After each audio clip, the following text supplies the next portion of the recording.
ವೀರಗಲ್ಲುಗಳ ವಿಧಗಳು, ಅವುಗಳ ಮಹತ್ವ, ಅವು ಯಾಕೆ ಇತಿಹಾಸದ ಪ್ರಮುಖ ಆಕಾರಗಳು ಎಂಬ ವಿಷಯದ ಬಗ್ಗೆ ಬೆಳಕರ ಚೆಲ್ಲಿಸುವ ಪ್ರಯತ್ನವನ್ನು ಮಾಡ್ತೀನಿ. ವೃತ್ತಿಗಳಲ್ಲಿ ಎಷ್ಟೊಂದು ಇರುತ್ತೆ ನೋಡಿ ಮಕ್ಕಳ, ವೈವಿಧ್ಯಮಯವಾಗಿರುತ್ತೆ ಅನ್ನುವಂಥದ್ದು ನಿಮಗೂ ಸಹ ಇದೊಂದು ಮಾದರಿ ಆಗಬೇಕು ಅಂತ ನಾನು ಬಯಸ್ತೀನಿ.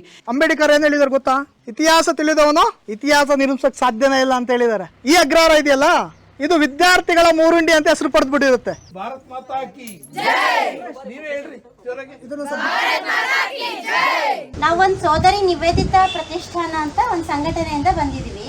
ಇದು ಮಹಿಳಾ ಸಂಘಟನೆ ಆಗಿದ್ದು ಹಲವಾರು ಸೇವಾ ಚಟುವಟಿಕೆಯಲ್ಲಿ ನಾವು ಮಾಡ್ತಾ ಬರ್ತಾ ಇದ್ದೀವಿ.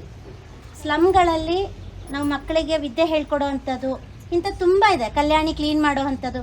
ಈಗ ನಾವೆಲ್ಲ ಏನು ಮಾಡ್ಬೋದಪ್ಪ, ಸೈನಿಕರ ಥರ ಹೋಗ್ಬಿಟ್ಟು ನಾವು ದೇಶ ಕಾಯೋ ಅವಶ್ಯಕತೆ ಇಲ್ಲ, ಹೌದಲ್ವಾ? ಅಂಥ ಕಷ್ಟ ನಮಗಿಲ್ಲ. ನಮ್ಮ ಸುತ್ತಮುತ್ತಲ ಇರೋ ವಾತಾವರಣನ ಸ್ವಚ್ಛತೆಯಾಗಿ ಇಟ್ಕೊಳ್ಳೋ ಅಂಥದ್ದು ನಿಮಗೆಲ್ಲ ಮಕ್ಕಳಿಗೆ. ಈಗ ನೀವು ದೇವಸ್ಥಾನಕ್ಕೆ ಹೋಗ್ತೀರಾ, ಕೈ ಮುಗಿತೀರಾ, ಬರ್ತೀರಾ, ಬಟ್ ಅದ್ರ ಹಿನ್ನೆಲೆ ಏನು ಇದು ನಿಮಗೆ ಅಷ್ಟು ಗೊತ್ತಿರಲ್ಲ ಅಲ್ವಾ? ನಾವೇನು ಮಾಡ್ತೀವಿ, ಒಳ್ಳೊಳ್ಳೆ ಆರ್ಕಿಯಾಲಜಿಕಲ್ ಡಿಪಾರ್ಟ್ಮೆಂಟಿಂದ ಆಗಿರ್ಬೋದು, ಹಲವಾರು ಇತಿಹಾಸವನ್ನು ಸ್ಟಡಿ ಮಾಡ್ತಿರೋ ಅಂಥ ರಿಸೋರ್ಸ್ ಪರ್ಸನ್ಗಳನ್ನು ಕರ್ಕೊಂಡು ಬಂದು ನಮ್ಮ ಶಾಸನಗಳು ನೀವೆಲ್ಲ ತಿಳ್ಕೊಳ್ಳಿ ಅಂತ. ಇದು ಪುಸ್ತಕಕ್ಕೆ ಸೀಮಿತ ಆಗಬಾರ್ದು. ನೀವು ಮಾಡ್ತಾ ಇರೋದು ನಿಮ್ಮ ತಲೆಯಲ್ಲಿ ಉಳಿಬೇಕು, ನಿಮ್ಮ ಮನಸ್ಸಲ್ಲಿ ಉಳಿಬೇಕು, ನಿಮ್ಮ ಮುಂದಿನ ಜನ್ರೇಷನ್ನಿಗೆ ನೀವು ಒಯ್ಬೇಕು ಅಲ್ವಾ? ಇವಾಗ ನಾವು ನಿಮಗೆ ಹೇಳ್ಕೊಡ್ತೀವಿ, ನೀವು ಮುಂದಿನವ್ರಿಗೆ ಹೇಳ್ಕೊಡ್ಬೇಕು. ಆ ಉದ್ದೇಶದಿಂದ ನಾವು ಈ ಕಾರ್ಯಕ್ರಮನ ಮಾಡ್ತಾ ಇದ್ದೀವಿ. ಪ್ರತಿ ಊರಲ್ಲೂ, ಪ್ರತಿ ಹಳ್ಳಿಗಳಲ್ಲೂ ನಾವು ರೀಚ್ ಆಗ್ತಾ ಇದ್ದೀವಿ. ಸೊ ಇವತ್ತು ನಾನು ಜಾಸ್ತಿ ಟೈಮ್ ತಗೊಳ್ದೆ, ನಿಮಗೊಂದು ವಿದ್ಯೆ ಕೊಡೋಕ್ಕೆ ಅಂತ ಮೌರ್ಯ ಸರ್ ಬಂದಿದ್ದಾರೆ. ಅವರಿಗೆ ಇವಾಗ ನಾನು ಹ್ಯಾಂಡ್ ಓವರ್ ಮಾಡಿಬಿಟ್ಟು ಅವ್ರ ಮುಂದಿನ ಎಕ್ಸ್ಪ್ಲನೇಷನ್ ಮಾಡಲಿ, ನೀವು ಅದನ್ನು ತಿಳ್ಕೊಳ್ಳಿ ಅವರಿಂದ. ನಮಸ್ತೆ, ನನ್ನ ಹೆಸರು ಪವನ್ ಮೌರ್ಯ ಚಕ್ರವರ್ತಿ ಅಂತ. ನಾವು ಕರ್ನಾಟಕ ಇತಿಹಾಸ ಅಕಾಡೆಮಿಯಿಂದ ನಾವು ಸುಮಾರು ವರ್ಷಗಳಿಂದ ಕರ್ನಾಟಕದ ನಾನಾ ಕಡೆ ಎಲ್ಲೆಲ್ಲಿ ಪ್ರವಾಸಿ ಸ್ಥಳಗಳು, ಐತಿಹಾಸಿಕ ಸ್ಥಳಗಳು ಎಲ್ಲೆಲ್ಲಿದೆ ಅಲ್ಲೆಲ್ಲ ಕೂಡ ನಾವು ಐತಿಹಾಸಿಕ ಪರಂಪರೆಯನ್ನು ಉಳಿಸುವ ಸಲುವಾಗಿ ಇಂಥ ಒಂದು ಕಾರ್ಯಕ್ರಮಗಳನ್ನು ಅಕಾಡೆಮಿಯಿಂದ ವಾರ್ಷಿಕವಾಗಿ ನಮ್ಮ ಅಕಾಡೆಮಿ ಸದಸ್ಯರು ಎಲ್ಲೆಲ್ಲಿದ್ದಾರೆ ಕರ್ನಾಟಕದಲ್ಲಿ, ಪ್ರತಿ ತಾಲೂಕು, ಪ್ರತಿ ಜಿಲ್ಲೆಯಲ್ಲಿದ್ದಾರೆ, ಅಲ್ಲೆಲ್ಲರೂ ಕೂಡ ಇಂಥ ಒಂದು ಕಾರ್ಯಕ್ರಮಗಳನ್ನು ಆಯೋಜನೆ ಮಾಡ್ತಿರ್ತೀವಿ. ಈ ಸರಿ ನಾವು ಸುಮಾರು 3 ತಿಂಗಳಿಂದ ನಾವು ಸಹೋದರಿ ನಿವೇದಿತಾ ಸಹೋದರಿ ಒಂದು ಸಂಸ್ಥೆಯಿಂದ ಈ ಥರ ಒಂದು ಕಾರ್ಯಕ್ರಮಗಳನ್ನು ಅವರು ಕಲ್ಲಿನ ಕಥೆ ಮೂಲಕ ಹೇಳ್ತಿದ್ರು. ಸೊ ಅವಾಗ ನಾವು ಅವರ ಅಪ್ರೋಚ್ ಮಾಡಿದ್ವಿ. ಈ ಹಿಂದೆ ನಾವು ಅರಸೀಕೆರೆ ಶಿವಾಲಯ ದೇವಾಲಯ ಮತ್ತು ಕರಗುಂದದಲ್ಲಿದ್ದಂಥ ಒಂದು ಮೂಲಸ್ಥಾನ ದೇವಾಲಯ ಅಂತ ಏನಿದೆ, ಅಲ್ಲಿ ನಾವು ಈ ಥರ ಒಂದು ಕಾರ್ಯಕ್ರಮಗಳನ್ನು ಆಯೋಜನೆ ಮಾಡಿದ್ವಿ. ಈ ಬಾರಿ ನಾವು ಈ ಊರನ್ನು ಏಕೆ ಆಯ್ಕೆ ಮಾಡಿಕೊಂಡು ಅಂದರೆ, ಇದಕ್ಕೆ ಭಾಳ ಇಡೀ ಅರಸೀಕೆರೆಯಲ್ಲಿ ಒಂದು ವಿಶಿಷ್ಟವಾದ ಸ್ಥಾನಮಾನ ಇದೆ ಮೂರುಂಡಿಗೆ. ಆ ಒಂದು ಕಾರಣದಿಂದ ಈ ಹಳ್ಳಿಯನ್ನು ನಾವು ಆಯ್ಕೆ ಮಾಡಿಕೊಂಡ್ವಿ. ನಾವು ಈ ಕರ್ನಾಟಕದಲ್ಲಿ ಸುಮಾರು 100 ದೇವಾಲಯಗಳಿವೆ. ನಮ್ಮ ಬರೀ ಒಂದು ಹೊಯ್ಸಳ ಸಂಖ್ಯೆ, ಹೊಯ್ಸಳರ ಕಾಲದಲ್ಲಿ ನಿರ್ಮಾಣ ಆದ ದೇವಾಲಯಗಳ ಸಂಖ್ಯೆ ಸುಮಾರು 1300 ದೇವಾಲಯಗಳು. ಆದರೆ ಈ ಹಿಂದೆ ನಮ್ಮ ಅಧ್ಯಯನಕಾರರಾಗಿರ್ಬೋದು ಅಥವಾ ನಮ್ಮ ASI ಡಿಪಾರ್ಟ್ಮೆಂಟ್ ಆಗಿರ್ಬೋದು, ಸರಿಸುಮಾರು ಅವರ ಲೆಕ್ಕದಲ್ಲಿ ಖಾಲಿ 400 ದೇವಾಲಯಗಳನ್ನು ಎಂಟ್ರಿ ಮಾಡಿದರು, ಇಷ್ಟೇ ಇರೋದು ಅಂಥೇಳಿ. ಆದರೆ ನಾವು ಎಫಿಗ್ರಫಿ ಕರ್ನಾಟಕ ಅಂದರೆ ಶಾಸನ ಸಂಪುಟಗಳನ್ನು ಅಧ್ಯಯನ ಮಾಡಿ ಆ ಲೀಸ್ಟನ್ನು, ಅಂದರೆ ಪ್ರತಿ ದೇವಾಲಯಗಳು ಹೊಯ್ಸಳರ ಕಾಲದಲ್ಲಿ ಸುಮಾರು 250 ವರ್ಷಗಳ ಕಾಲದಲ್ಲಿ ಅವರು ನಿರ್ಮಾಣ ಮಾಡಿದಂಥ, ಅವ್ರ ಕಾಲದಲ್ಲಿ ರಾಜರಲ್ಲದೆ, ಗಾವುಂಡರಲ್ಲದೆ ಅಥವಾ ದಂಡನಾಯಕರಲ್ಲದೆ ಸಾಮಾನ್ಯ ಪ್ರಜೆಗಳಿಂದ ಹಲವಾರು ಹಳ್ಳಿಗಳಲ್ಲಿ ಅವ್ರ ಕಾಲದಲ್ಲಿ ದೇವಾಲಯಗಳು ನಿರ್ಮಾಣ ಆಗಿದ್ವು. ಅವುಗಳ ಸಂಖ್ಯೆ 1300 ಇದೆ. ಇವತ್ತಿಗೂ ಹೆಚ್ಚು ಸಿಗ್ತಾನೆ. ಇತ್ತೀಚೆಗೆ ಟಿ ನರಸೀಪುರದಲ್ಲಿ 2 ಹೊಸ ದೇವಾಲಯಗಳು ಸಿಕ್ಕಿತ್ತು, ಅದು ಹೊಯ್ಸಳರ ಕಾಲದ್ದು. ಹೀಗೆ ಬಹುಶಃ ಅವರ ಕಾಲದಲ್ಲಿ ನಾವು ಒಂದು 1500ವರೆಗೂ ನಿರ್ಮಾಣ ಆಗಿರೋ ಸಾಧ್ಯತೆಗಳು ಹೊಯ್ಸಳರ ಕಾಲದಲ್ಲಿ ಹೊಯ್ಸಳ ದೇವಾಲಯಗಳು ಇರುತ್ತೆ. ಹಾಗೆ ನಿಮ್ಮೂರಲ್ಲಿ ಅವ್ರ ಕಾಲದಲ್ಲಿ ನಿರ್ಮಾಣ ಆದಂಥ ದೇವಾಲಯ ಇವಾಗ ನೀವು ಇದನ್ನು ಕೋಡಿ ಮಲ್ಲೇಶ್ವರ ಅಂತ ಕರಿತೀರಲ್ವಾ? ಈ ದೇವಸ್ಥಾನ ಹೆಸರು ಏನು? ಈ ದೇವಸ್ಥಾನ ಹೆಸರು ಯಾಕೆ ಹಂಗೆ ಕರಿತೀರಿ ನೀವು?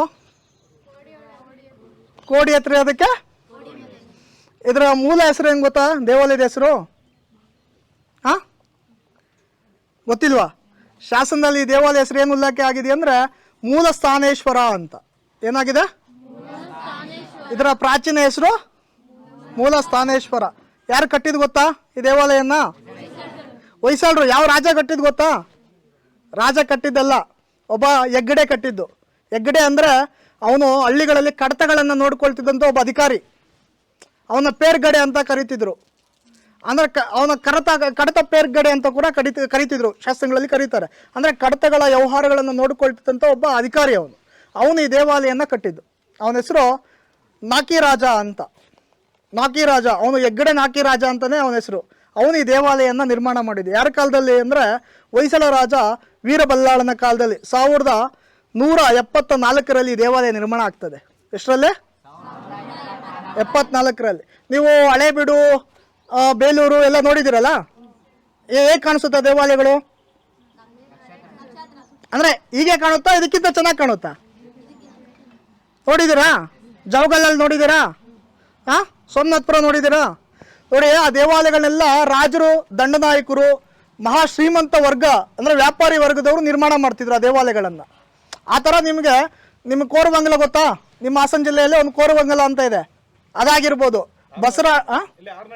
ಬಸರಾಳ್ ಆಗಿರ್ಬೋದು, ಅಥವಾ ನಿಮ್ಮ ಆರ್ನಳ್ಳಿ ಆಗಿರ್ಬೋದು, ಅಥವಾ ನಮ್ಮ ಶಿವಾಲಯ ಅಂದರೆ ಅರಸೀಕೆರೆ ಶಿವಾಲಯ ಆಗಿರ್ಬೋದು, ಅಥವಾ ನಮಗೆ ಕೇರ್ಪೇಟೆ ಹೊಸವಳಲ್ ಆಗಿರ್ಬೋದು, ಹಳೇಬೀಡು, ಮತ್ತು ನಿಮ್ಗೆ ಈ ಥರ ಹಲವಾರು, ಬೆಳವಾಡಿ, ಜಾವಗಲ್ಲು, ಈ ಥರ ಹಲವಾರು ತುಂಬ ಶ್ರೀಮಂತ ದೇವಾಲಯಗಳಿವೆ. ಅಂದರೆ ವಾಸ್ತುಶಿಲ್ಪ ದೃಷ್ಟಿಯಿಂದ ಮತ್ತು ಅವುಗಳ ಗಾತ್ರ ದೃಷ್ಟಿಯಿಂದ ಅವು ತುಂಬ ಶ್ರೀಮಂತ ದೇವಾಲಯಗಳು. ಅವುಗಳನ್ನ ನಿರ್ಮಾಣ ಮಾಡಿದ್ದು ರಾಜರು ಅಥವಾ ದಂಡನಾಯಕರು.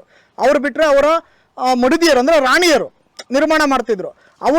ಅವರು ಬಿಟ್ಟಾಗಿ ಶ್ರೀಮಂತ ವರ್ತಕರು ಅಂದರೆ ವ್ಯಾಪಾರಿಗಳು, ಅವತ್ತಿನ ಕಾಲಕ್ಕೆ ವ್ಯಾಪಾರಿಗಳು. ಇವತ್ತು ನಿಮಗೆ ಜಾವಗಲ್ ಗೊತ್ತಾ?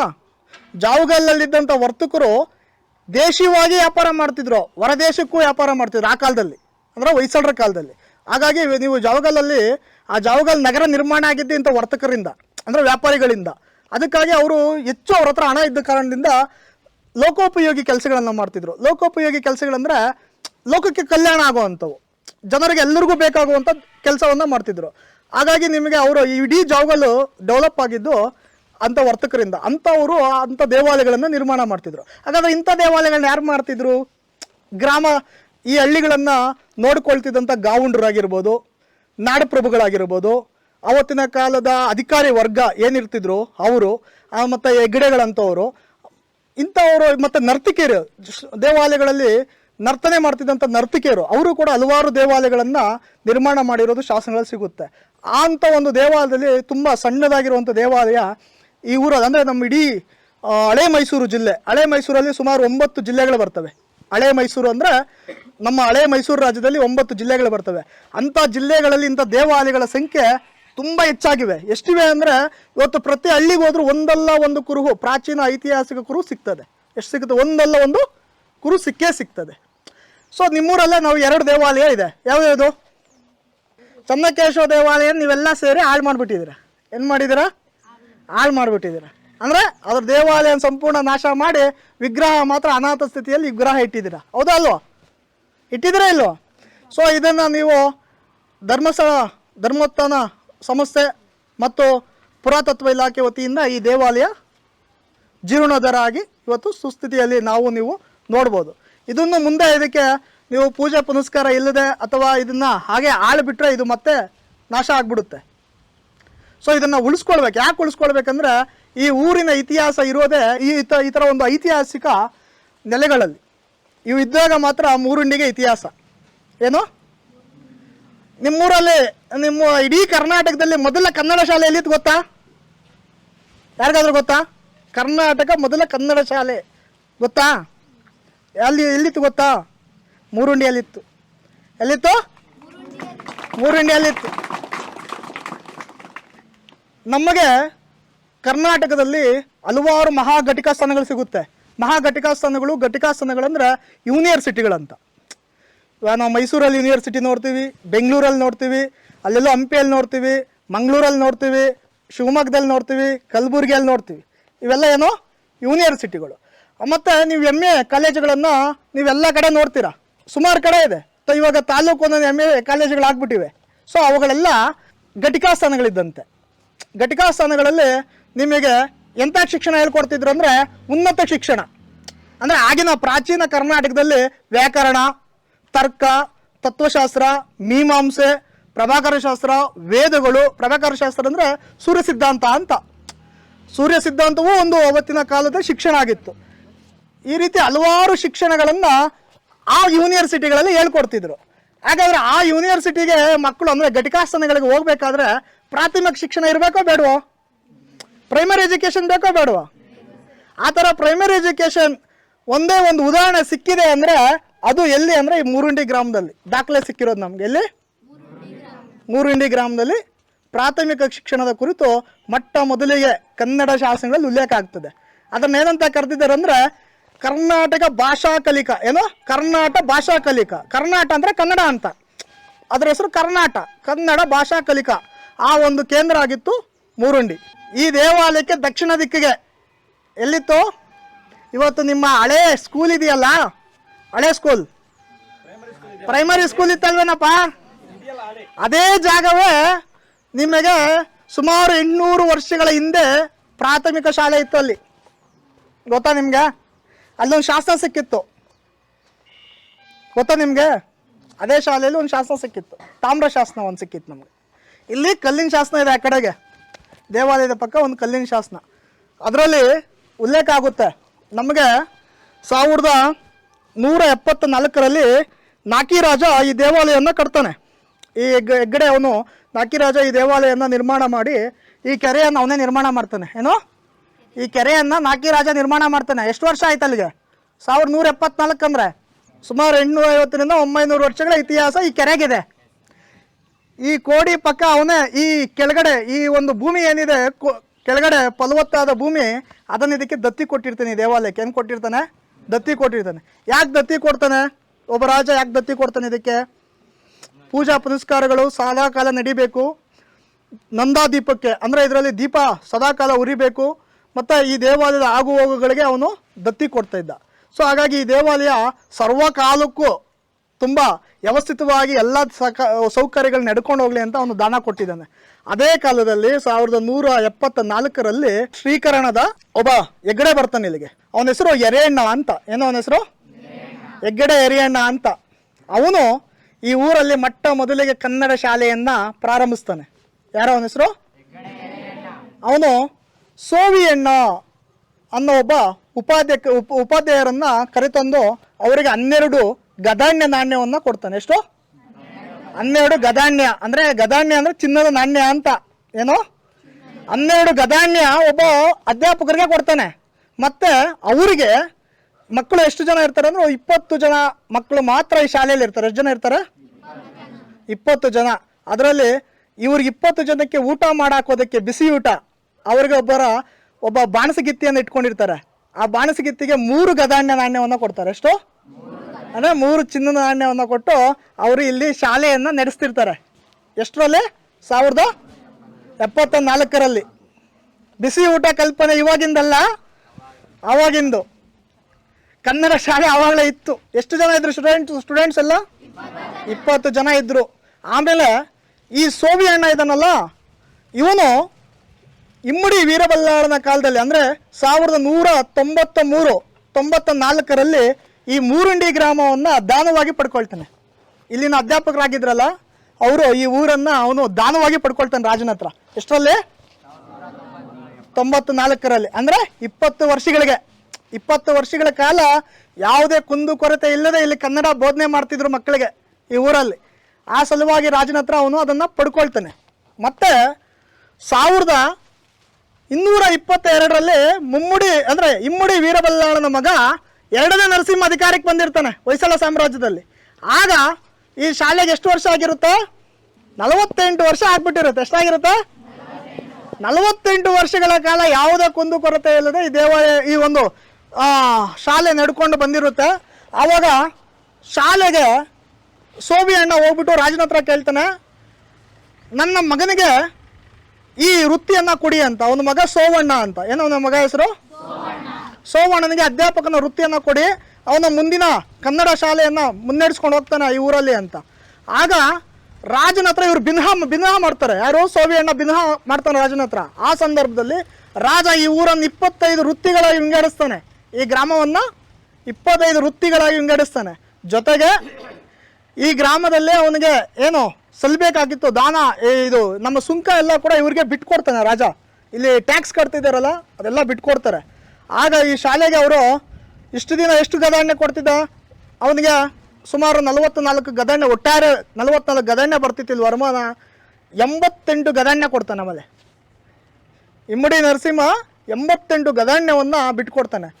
ಫಸ್ಟ್ ಎಷ್ಟು ಕೊಡ್ತಿದ್ದ? 50 ವರ್ಷ ಹಿಂದೆ 44. 50 ವರ್ಷಗಳ ನಂತರ ಎಷ್ಟು ಕೊಟ್ಟ? 88 ಗದಾಣ್ಯ ಕೊಡ್ತಾನೆ. ಆವಾಗ ಅವ್ರ ಮಗನಿಗೆ ಆ ಕಾರ್ಯವನ್ನು ಬಿಟ್ಕೊಡ್ತಾರೆ. ಆದರೆ ಅವನು ಹೇಳ್ತಾನೆ, ಈ ಬಾರಿ 2 ಹೊತ್ತು ಊಟ ಹಾಕಬೇಕು ಅಂತ, ಬಿಸಿ ಊಟ 2 ಹೊತ್ತು ಊಟ ಕೊಡಬೇಕು ಅಂತ. ಅಂದರೆ 44 ವರ್ಷಗಳ ಹಿಂದೆ ಹಣಕಾಸು ಕೊರತೆ ಇದ್ದು 1 ಹೊತ್ತು ಮಾತ್ರ ಬಿಸಿ ಊಟ ಹಾಕ್ತಿದ್ರು. ಮತ್ತು ಬಟ್ಟೆಯನ್ನು ಕೊಡಿಸ್ತಾನೆ, ವಸ್ತ್ರ ಕೊಡ್ತಾರೆ ಅವರು. ನಂತರ 88 ಗದಣ್ಣ ಕೊಟ್ಟ ಮೇಲೆ ನಿಮಗೆ ವಸ್ತ್ರವನ್ನು ಕೂಡ ಮಕ್ಕಳಿಗೆ ಅವಾಗ ಕೊಡ್ತಿದ್ರು, ಬಿಸಿ ಊಟ ಕೊಡ್ತಿದ್ರು 2 ಟೈಮ್. ಸೊ ಅವತ್ತಿಗೂ ಅವನು ಹೇಳ್ತಾನೆ, ಆವಾಗ ಈ ಊರು ಅಗ್ರಹಾರ ಆಗಿಬಿಟ್ಟಿರುತ್ತೆ. ನರಸಿಂಹರಾಜಪುರ ಅಂತ ಒಂದು ಅಗ್ರಹಾರ ಆಗಿಬಿಡ್ತದೆ ಇದು ಆ ಕಾಲಕ್ಕೆ. ಅಗ್ರಹಾರ ಆದರೂ ಕೂಡ ಅಂದರೆ ಈ ಗ್ರಾಮ ಏನಿದೆ ಮೂರುಂಡಿ, ಇದು ಪ್ರಾಚೀನ ನಿರ್ಗುಂದ ನಾಡಲ್ಲಿತ್ತು. ನಿರ್ಗುಂದ ಎಲ್ಲಿದೆ ಗೊತ್ತಾ? ನಿರ್ಗುಂದ ಅರಸೀಕೆರೆ ತಾಲೂಕಲ್ಲೇ ನಿರ್ಗುಂದ. ಅದು ಗಂಗರ ಕಾಲದಲ್ಲೇ ದೊಡ್ಡ ಪ್ರಸಿದ್ಧ ಸ್ಥಳ ನಿರ್ಗುಂದ. ಅದನ್ನು ಅದು ಇಡೀ ಅರಸೀಕೆರೆಯಲ್ಲಿ ಪ್ರಸಿದ್ಧ ಒಂದು ನಾಡು, ನಿರ್ಗುಂದ ನಾಡು 300 ಅಂತ. ಅಂದರೆ 300 ಹಳ್ಳಿಗಳನ್ನು ಇಟ್ಕೊಂಡಿರುತ್ತೆ ಆ ನಾಡು. ಎಷ್ಟು ಹಳ್ಳಿಗಳು? 300 ಹಳ್ಳಿಗಳನ್ನು ಇಟ್ಕೊಂಡಿರುತ್ತೆ ಆ ನಾಡು. ಆ ನಾಡಲ್ಲಿ ಹಲವಾರು ಅಗ್ರಹಾರಗಳಿರುತ್ತೆ. ಆದರೆ ಈ ಅಗ್ರಹಾರ ಇದೆಯಲ್ಲ, ಇದು ವಿದ್ಯಾರ್ಥಿಗಳ ಮೂರುಂಡಿ ಅಂತ ಹೆಸರು ಪಡೆದ್ಬಿಟ್ಟಿರುತ್ತೆ. ಏನಾಗಿರುತ್ತೆ ನೋಡಿ, ಎಷ್ಟು ಇತಿಹಾಸ ಇದೆ ಮೂರುಂಡಿಗೆ. ಅಂದರೆ ಇಲ್ಲಿ ಅವನು ಹೇಳ್ತಾನೆ, ಅವಾಗ ರಾಜ ಹೇಳ್ತಾನೆ, ಇಲ್ಲಿ ಯಾವುದೇ ಕಾರಣಕ್ಕೂ 20 ಜನ ಮಕ್ಕಳ ಮೇಲೆ ಮೀರಬಾರ್ದಂತಾನೆ. ಯಾಕಂತಾನೆ? ಒಬ್ಬ ಶಿಕ್ಷಕರು ಅವನೊಂದು ಅನುಪಾತ ಹಾಕೇಳ್ತಾರೆ, 1.20 ಅಂತ. ಅಂದರೆ ಒಬ್ಬ ಶಿಕ್ಷಕ 20 ಜನ ಮಕ್ಕಳಿಗೆ ಮಾತ್ರ ಪಾಠ ಮಾಡೋಕ್ಕಾಗುತ್ತೆ ಅಂತ ಆ ಕಾಲದಲ್ಲಿ ಅವರು ಮನಗಂಡಿದ್ರು. ಏನೋ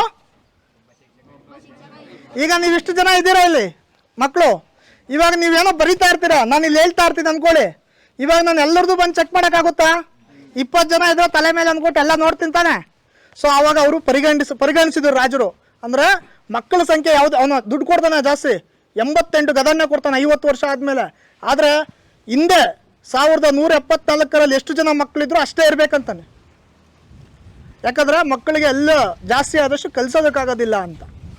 ಎಲ್ಲ ಮಕ್ಕಳ ಆಗು ಹೋಗುಗಳನ್ನು ಒಬ್ಬ ಶಿಕ್ಷಕ ನೋಡ್ಕೊಳ್ಬೇಕನ್ನೋ ಕಾರಣಕ್ಕೆ ಅದನ್ನು ಅವನು ವ್ಯವಸ್ಥೆ ಮಾಡ್ತಾನೆ. ಆದರೆ ಇದು ಅಗ್ರಹಾರ ಆಗಿತ್ತಲ್ವ, ಬೇರೆ ಎಲ್ಲ ಶಿಕ್ಷಣಗಳು ಕಲಿಸ್ಬೋದಿತ್ತು ತಾನೆ. ಸಂಸ್ಕೃತ ಕಲಿಸ್ಬೋದಿತ್ತು. ಅಷ್ಟರೊಳಗಡೆ ನಿಮಗೆ ತಮಿಳ್ನಾಡಿಂದ ತಮಿಳು ವಿದ್ವಾಂಸರೆಲ್ಲ ಬಂದಿರ್ತಾರೆ, ಈ ಭಾಗಕ್ಕೆ ಕಲಿಸ್ಬೋದಿತ್ತಲ್ವ. ಆದರೆ ಮೂರುಂಡಿಯಲ್ಲಿ ಕನ್ನಡ ಭಾಷಾ ಕಲಿಕಾ ಕೇಂದ್ರವೇ ಆಗಿರುತ್ತೆ. ಏನಾಗಿರುತ್ತೆ? ಸೊ ಅಂಥ ಒಂದು ಇತಿಹಾಸ ಮೂರುಂಡಿ ಗ್ರಾಮಕ್ಕಿದೆ. ಅಂದರೆ ನೀವು ಯೋಚನೆ ಮಾಡಿ, ಪ್ರಾಚೀನ ಕರ್ನಾಟಕ ಬೋಧನಾ ವರ್ಗ ಏನಿದೆ ಅದರಲ್ಲಿ ಅತಿ ಹೆಚ್ಚು ಕಾಲ ಉಪನ್ಯಾಸ ಮಾಡಿದಂಥ ಏಕೈಕ ಶಿಕ್ಷಕ ಯಾರಂದರೆ ಅದು ಸೋವಿಯಣ್ಣ. ಯಾರು?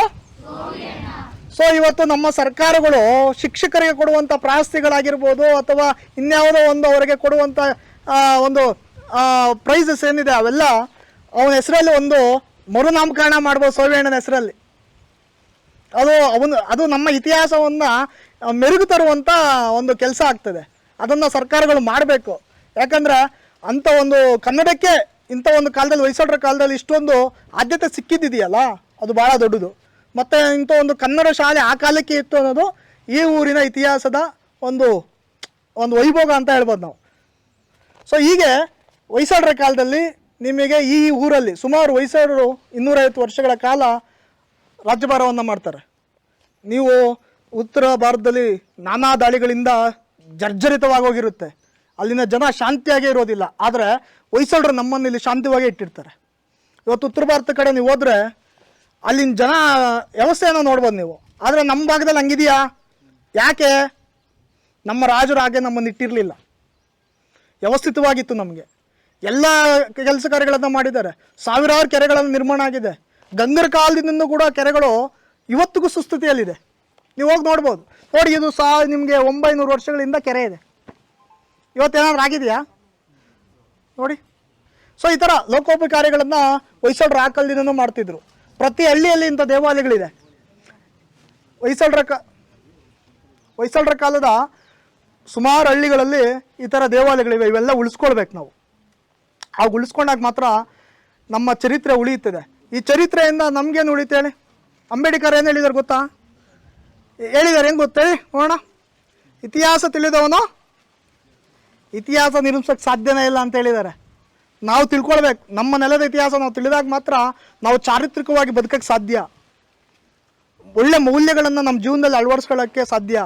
ನಮಗೆ ನಮ್ಮ ಮೌಲ್ಯಗಳು ಅಂದರೆ ನಮ್ಮ ಪೂರ್ವಜರ ಮೌಲ್ಯಗಳು ಗೊತ್ತಿಲ್ಲ, ಧ್ಯೇಯಗಳು ಗೊತ್ತಿಲ್ಲ ಅಂದರೆ ನಾವು ನಿಜವಾಗ್ಲೂ ಆ ಒಂದು ಉನ್ನತ ಸಮಾಜದಲ್ಲಿ ಯೋಗ್ಯವಾಗಿ ಬದುಕೋಕ್ಕೆ ಸಾಧ್ಯ ಇಲ್ಲ ಅಂತ.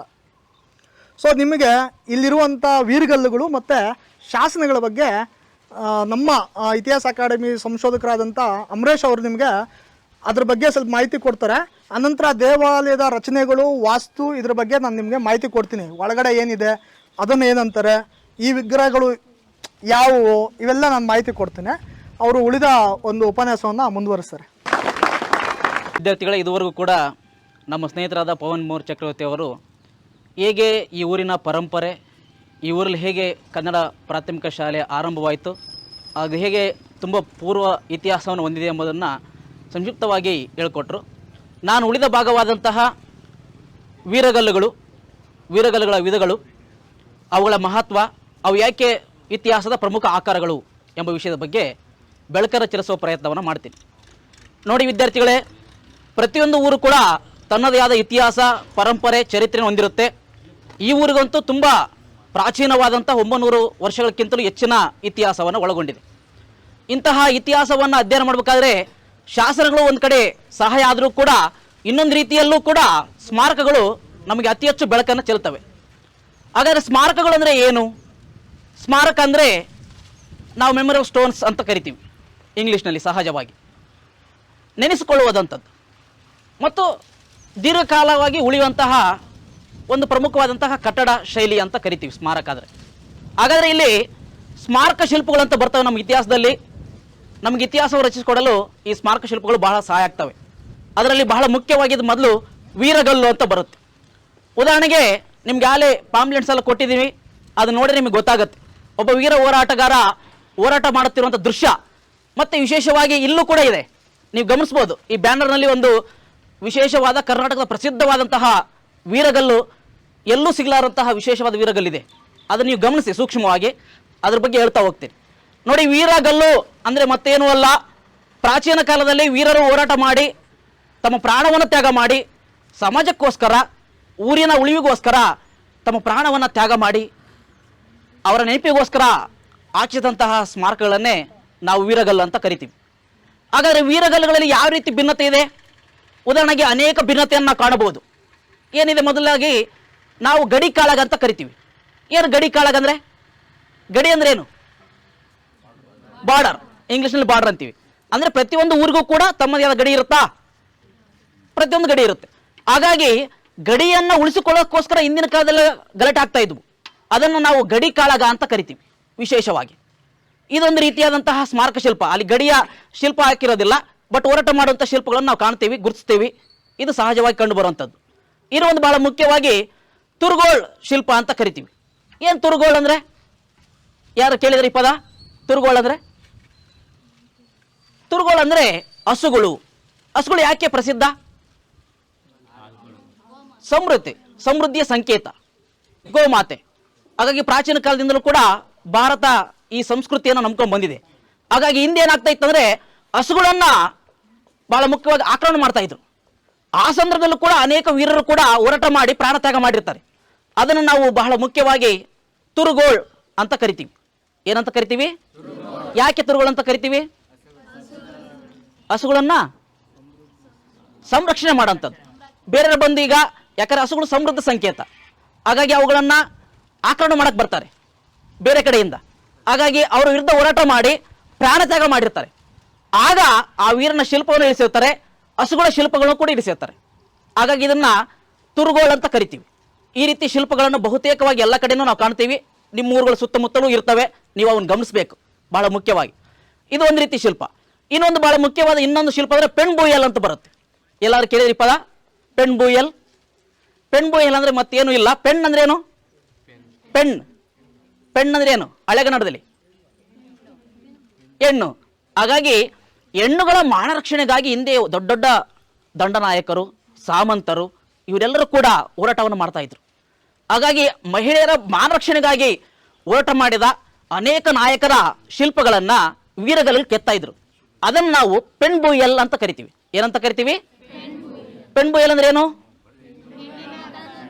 ಹೆಣ್ಣುಗಳ ಮಾನ ರಕ್ಷಣೆಗಾಗಿ ಹೋರಾಟ ಮಾಡಿ ಪ್ರಾಣ ತ್ಯಾಗ ಮಾಡಿದ ವ್ಯಕ್ತಿಗಳ ಸ್ಮಾರಕಗಳನ್ನು ಹಾಕ್ಸೋದೇ ಪೆಣ್ ಬೂಯಲ್ ಅಂತ ಕರಿತೀವಿ. ಇದೊಂದು ಬರುತ್ತೆ ಬಹಳ ಮುಖ್ಯವಾಗಿ ವಿಶೇಷವಾಗಿ ಕೋಟೆ ಕಾಳಗ ಅಂತ. ಕೋಟೆಯನ್ನ ರಕ್ಷಣೆಗೋಸ್ಕರ ವೀರ ಹೋರಾಟ ಮಾಡ್ತಾ ಇರ್ತಾರೆ, ಕೋಟೆ ಚಿತ್ರಿಸಿರ್ತಾರೆ. ಒಂದ್ ಕಡೆ ವೀರ ನಿಂತಿರ್ತಾನೆ, ಇನ್ನೊಂದ್ ಕಡೆ ಅವನ ವಿರೋಧಿ ನಿಂತಿರ್ತಾರೆ. ಆ ಕೋಟೆ ನಿಂತು ತುಂಬಾ ಹೋರಾಟ ಪರಾಕ್ರಮದಿಂದ ಮಾಡ್ತಾ ಇರ್ತಾನೆ. ಆಗ ಆ ಹೋರಾಟದಲ್ಲಿ ಅವನು ಮರಣ ಬಿಡ್ತಾನೆ. ಹಾಗಾಗಿ ಅವರ ನೆನಪಿಗೋಸ್ಕರ ಕೋಟೆ ಕಾಳಗದ ವೀರಗಳನ್ನು ಹಾಕ್ತಿರ್ತಾರೆ. ಅದನ್ನ ನಾವು ಕೋಟೆಗಳ ವೀರಗಲ್ಲು ಅಂತ ಕರಿತೀವಿ ವಿಶೇಷವಾಗಿ. ಇದು ಇನ್ನು ಮುಂದುವರಿಯುತ್ತೆ. ಈ ತರ ಅನೇಕ ಶಿಲ್ಪಗಳು ಬರ್ತವೆ. ಆನೆ ಬೇಟೆ ವೀರಗಲ್ಲು ಅಂತ ಬರುತ್ತೆ. ಆನೆ ಬೇಟೆ ಆಗಿದ್ದು ನಿಮ್ಗೆ ಗೊತ್ತಿದೆಯಾ? ಆನೆ ಬೇಟೆ ಆಡ್ತಿದ್ರು ಹಿಂದೆ ಎಲ್ಲ. ಆನೆಗಳ ಸಂಖ್ಯೆ ಹಿಂದೆ ಹೆಚ್ಚಿತ್ತು, ಇವತ್ತು ಕೂಡ ಹೆಚ್ಚಿದೆ. ಅದು ನಿಮಗೆ ಅಂಕಿಅಂಶ ನೋಡಿದ್ರೆ ಗೊತ್ತಾಗತ್ತೆ. ಆಗ ವೀರರು ತಮ್ಮ ಪರಾಕ್ರಮ ತೋರಿಸ್ಬೇಕಲ್ಲ. ಇವತ್ತು ವೀರಗಳು ಫಿಲ್ಮ್ನಲ್ಲಿ ಪರಾಕ್ರಮ ತೋರಿಸ್ತಾರೆ, ಅವತ್ತು ನಮ್ಮ ನಿಜವಾದ ವೀರರು ನೈಜವಾಗಿ ತೋರಿಸ್ತಾ ಇದ್ರು. ಅದು ನೀವು ಅರ್ಥ ಮಾಡ್ಕೋಬೇಕು. ಹಾಗಾಗಿ ಆನೆ ಜೊತೆಗೆ ಹೋರಾಟ ಮಾಡುತ್ತಂತ ದೃಶ್ಯಗಳನ್ನ ವೀರಗಲ್ಗಳು ಹಾಕ್ತಾ ಇದ್ರು. ಅವನು ಹೋರಾಟ ಮಾಡಿ ಮರಣ ಆಗ್ತಾ ಇದ್ದ, ಕೆಲವು ಬಾರಿ ಜಯವನ್ನು ಸಾಧಿಸ್ತಾ ಇದ್ದ. ಅದಕ್ಕೋಸ್ಕರ ಅದನ್ನ ಆನೆ ಬೇಟೆ ವೀರಗಲ್ಲು ಅಂತ ಕರೀತಾರೆ. ಇನ್ನು ವಿಶೇಷವಾಗಿ ಹಂದಿ ಬೇಟೆ ವೀರಗಲ್ಲು ಅಂತಿದ್ವು. ನೀವು ಗಮನಿಸಿರ್ಬೋದು, ಬಹಳ ವಿಶೇಷ. ಯಾಕೆ ಹಂದಿ ಬೇಟೆ ವೀರಗಲ್ಲು ಹಾಕ್ಸಿರ್ಬೋದು? ಹಂದಿ ಬೇಟೆ ಮಾಡ್ತಾ ಇದ್ರು. ಹಂದಿ ಬೇಟೆ ಮಾಡಿದ್ರೆ ಅವನಿಗೆ ಲಾಭ. ಆಗಿನ ಕಾಲದಲ್ಲೂ ಬೇರೆ ಬೇರೆ ರೀತಿಯಾದಂತಹ ಸಂಪತ್ತಿನ ವಿಧಾನಗಳಿದ್ವು. ಹಂದಿ ಕೂಡ ಒಂದು ರೀತಿಯ ಸಂಪತ್ತಿನ ವಿಧಾನವೇ ಆಗಿತ್ತು, ಅದು ಬೇರೆ ಶೈಲಿಯಲ್ಲಿ. ಹಾಗಾಗಿ ಹಂದಿಗಳನ್ನ ಬೇಟೆಯಾಡಿ ಕೆಲವು ಬಾರಿ ವೀರ ಹಂದಿಯನ್ನ ನಾಶ ಮಾಡುತ್ತಿದ್ದ ಅಥವಾ ಸಂಹಾರ ಮಾಡ್ತಿದ್ದ. ಕೆಲವು ಬಾರಿ ಹಂದಿಗಳು ವೀರನನ್ನು ನಾಶ ಮಾಡ್ತಾ ಇದ್ವು. ಅದೇ ವಿಶೇಷವಾಗಿ ಹಂದಿ ಬೇಟೆ ವೀರಗಲ್ಲು ಅಂತ ಕರಿತೀವಿ.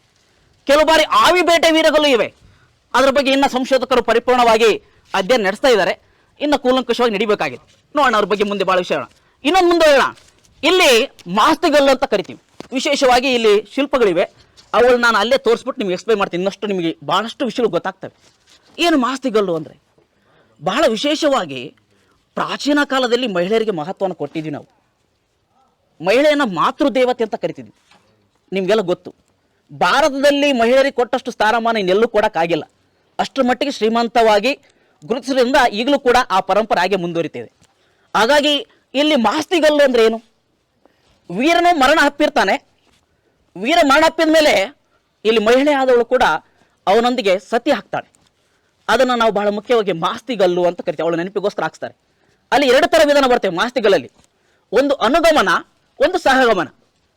ಸಹಗಮನ ಅಂದ್ರೆ ಏನು ಕೇಳಿದ್ರಲ್ಲ ನೀವೆಲ್ಲ, ಇತಿಹಾಸದಲ್ಲಿ ಓದಿದಿರ ಸಹಗಮನ ಪದ್ಧತಿ ಅಂದ್ರೆ? ಇಲ್ಲ, ಸಹಗಮನ ಪದ್ಧತಿ ಬೇರೆ, ಭಿನ್ನತೆ ಇದೆ, ಅರ್ಥ ಮಾಡ್ಕೊಳ್ಳಿ.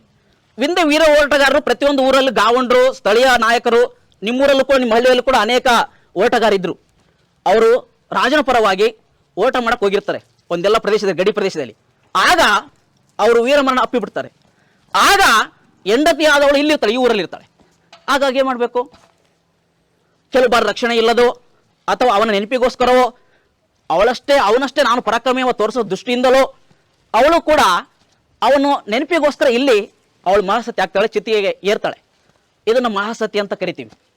ಅವನ ಜೊತೆಗೆ ಹೋದರೆ ಸಹಗಮನ, ಅವನ ನೆನಪಲ್ಲಿ ದೂರದಿಂದ ಅವಳು ಸತಿ ಆದರೆ ಅನುಗಮನ ಅಂತ ಕರಿತೀವಿ. ಈ ಥರ ಎರಡು ವಿಧಾನಗಳು ಕರಿತೀವಿ. ಹಾಗಾಗಿ ಇದರಲ್ಲಿ ಬಹಳಷ್ಟು ವಿಶೇಷತೆಗಳು ಬರ್ತವೆ. ಇನ್ನೊಂದು ಬರುತ್ತೆ, ಇನ್ನು ವಿಶೇಷವಾದಂತಹ ವೀರಗಲ್ಲುಗಳ ವಿಧಾನಗಳಲ್ಲಿ ಬಹಳ ಮುಖ್ಯವಾಗಿ ಸಿಡಿತೆರೆ ವೀರಗಲ್ಲು ಅಂತ ಬರುತ್ತೆ. ಏನು ಸಿಡಿತೆರೆ ವೀರಗಲ್ಲು ಅಂದರೆ ಏನಾದ್ರು ಗೊತ್ತಿದೆ ನಿಮಗೆ? ಸಿಡಿತೆರೆ ವೀರಗಲ್ಲು ಅಂತ ವಿಶೇಷವಾಗಿ ಒಬ್ಬ ವ್ಯಕ್ತಿ ತನ್ನನ್ನು ತಾನು ಬಲಿದಾನ ಮಾಡಿಕೊಳ್ಳುವಂಥದ್ದು. ತಲೆಯನ್ನ ಯಾವುದೋ ಒಂದು ವಿಶೇಷವಾದಂಥ ಸ್ಥಳಗಳಿಗೆ ಕಟ್ಟಿಬಿಟ್ಟು ಕತ್ತರಿಸ್ಕೊಳ್ಳುವಂಥದ್ದು. ಆ ಥರ ವಿಶೇಷವಾದ ವಿಧಾನ ಯಾಕೆ ಮಾಡ್ತಾರೆ? ರಾಜನಿಗೆ ಕಾಯಿಲೆ ಬಂದು ಸತ್ತೋಗ್ಬೋದು, ಅವನ ನೆನಪಿನಲ್ಲಿ ಅವ್ರು ಸಾಯ್ತಾರೆ. ಸಾಮಾಜಿಕ ಕಲ್ಯಾಣಕ್ಕೋಸ್ಕರ ಕೂಡ ಅವ್ರು ಪ್ರಾಣ ಅರ್ಪಣೆ ಮಾಡ್ತಾರೆ. ಈ ರೀತಿ ಅನೇಕ ವಿಧಾನಗಳು ವೀರಗಲ್ಲುಗಳ ವಿಧಾನಗಳಲ್ಲಿ ಬಹಳ ವಿಶೇಷವಾಗಿ ನಾವು ಕಾಣ್ತಾ ಹೋಗ್ತೀವಿ. ಅದರಲ್ಲಿ ವೆಂಕವಾಳೆ, ಜೋಳವಾಳೆ ಇವರೆಲ್ಲರೂ ಕೂಡ ಬಹಳ ವಿಶೇಷವಾಗಿ ಬರ್ತಾರೆ. ನಿಮ್ಗೆಲ್ಲ ಗೊತ್ತಿದೆ ಗರುಡ ಸಿಸ್ಟಮ್, ಗರುಡ ಪದ್ಧತಿ ಯಾರ ಕಾಲದಲ್ಲಿ ಇತ್ತು? ಗರುಡ ಪದ್ಧತಿ ವೆರಿ ಗುಡ್, ಹೊಯ್ಸಳರ ಕಾಲದಲ್ಲಿ ಗರುಡ ಪದ್ಧತಿ ಗೊತ್ತಾ ನಿಮಗೆ? ರಾಜನಿಗಾಗಿ ಮುಡಿಪಟ್ಟಿರುವಂಥ ಒಂದು ಪಂಗಡ, ಒಂದು ವರ್ಗ, ಸೈನಿಕ ವರ್ಗ. ರಾಜನ ಹತನಾಗಲಿರಲಿ ಅಥವಾ ಅವನ ಹತ್ತಿರವಿರಲಿ, ಅವನಿಗೆ ಅಪಾಯ ಬಂದಾಗ ತಮ್ಮ ಪ್ರಾಣ ತ್ಯಾಗ ಮಾಡಿ ಎಲ್ಲದಕ್ಕೂ ಸಿದ್ಧರಾಗಿರ್ತಾರೆ ಬಹಳ ವಿಶೇಷವಾಗಿ.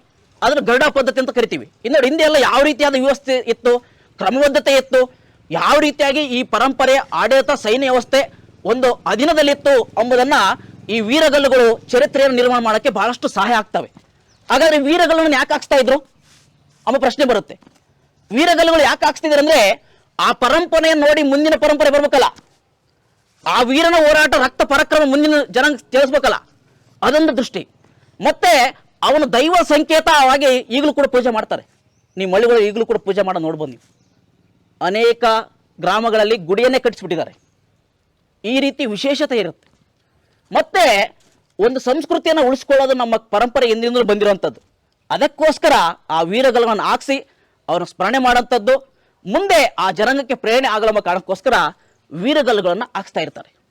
ಹಾಗಾದ್ರೆ ನಮಗೇನು ಉಪಯೋಗ ಸರ್? 21ನೇ ಶತಮಾನದಲ್ಲಿ ಇದೀವಿ, ನಾವೆಲ್ಲ ಆಧುನಿಕ ತಂತ್ರಜ್ಞಾನದಲ್ಲಿ ಇದ್ದೀವಿ, ಹಾಗಾದ್ರೆ ಇವೆಲ್ಲ ನಮ್ಗೆ ಯಾಕೆ ಮುಖ್ಯ ಅನ್ನೋ ಪ್ರಶ್ನೆ ನಿಮ್ಗೆ ಮೂಡುತ್ತೆ, ಪ್ರತಿಯೊಬ್ಬ ಸಹಜವಾಗಿ ಮೂಡುತ್ತೆ. ಯಾಕೆಂದರೆ ನಮ್ಮ ಪರಂಪರೆಯನ್ನು ನೋಡಿಕೊಳ್ಳದೆ ನಾವು ಮುಂದೆ ಬಂದಿಲ್ಲ. ಹಿಂದೆ ಏನು ಚರಿತ್ರೆ ಆಗೋಗಿದೆಯೋ ಅದರ ಮುಂದುವರೆದ ಭಾಗ ಆಗಿರ್ತೀವಿ ನಾವು. ಹಾಗಾಗಿ ಚರಿತ್ರೆಯನ್ನು ಕಟ್ಟಿಕೊಳ್ಳೋದು, ಮರುಚರಿತ್ರೆಯನ್ನು ಸೃಷ್ಟಿ ಮಾಡೋದು ನಮ್ಮೆಲ್ಲ ಯುವ ಪೀಳಿಗೆ, ನಮ್ಮ ಸಮುದಾಯ, ನಮ್ಮ ಚರಿತ್ರೆ, ಆ ಇತಿಹಾಸವನ್ನು ಉಳಿಸ್ಕೊಳ್ಳೋದೇ ನಮ್ಮ ಧ್ಯೇಯ. ಹಾಗಾಗಿ ನಮಗೆ ನಿಜವಾದ ಇತಿಹಾಸ ಗೊತ್ತಿದ್ರೆ, ಪರಂಪರೆ ಗೊತ್ತಿದ್ರೆ ಈ ಪರಂಪರೆಯನ್ನು ಮುಂದುವರಿಸ್ಕೊಳ್ಳೋಕೆ ಸಹಾಯ ಆಗುತ್ತೆ. ಇಲ್ಲದ್ರೆ ಏನಾಗುತ್ತೆ, ಯಾವುದೋ ಕತೆ ಕೇಳ್ತೀರಾ ಅಥವಾ ಸ್ಟೋರಿ ಕೇಳ್ತೀರಾ, ಸ್ಟೋರಿಯಾಗಿ ಉಳಿಯುತ್ತೆ.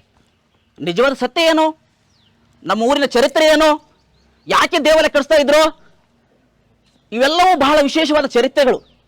ಇವು ರಕ್ತಗತವಾಗಿರುವಂಥವು. ಇವುಗಳ ಬಗ್ಗೆ ಪ್ರತಿಯೊಬ್ಬ ವಿದ್ಯಾರ್ಥಿ, ಪ್ರತಿಯೊಬ್ಬ ಯುವಕರು, ಪ್ರತಿಯೊಬ್ಬರು ಕೂಡ ಇದು ಅರ್ಥ ಮಾಡಿಕೊಳ್ಬೇಕು. ಪ್ರತಿಯೊಂದು ಗ್ರಾಮಕ್ಕೂ ತನ್ನದೇ ಆದ ಚರಿತ್ರೆ ಇರುತ್ತೆ, ತನ್ನದೇ ಆದ ಪರಂಪರೆ ಇರುತ್ತೆ. ಅದನ್ನು ಉಳಿಸ್ಕೊಳ್ಬೇಕು, ಬೆಳೆಸಬೇಕು, ಮುಂದಿನ ಪೀಳಿಗೆ ವರ್ಗಾವಣೆ ಮಾಡಬೇಕು. ಇದೇ ನಮ್ಮ ಇತಿಹಾಸ ಅಕಾಡೆಮಿಯ ಭಾಳ ಮುಖ್ಯ ಉದ್ದೇಶ.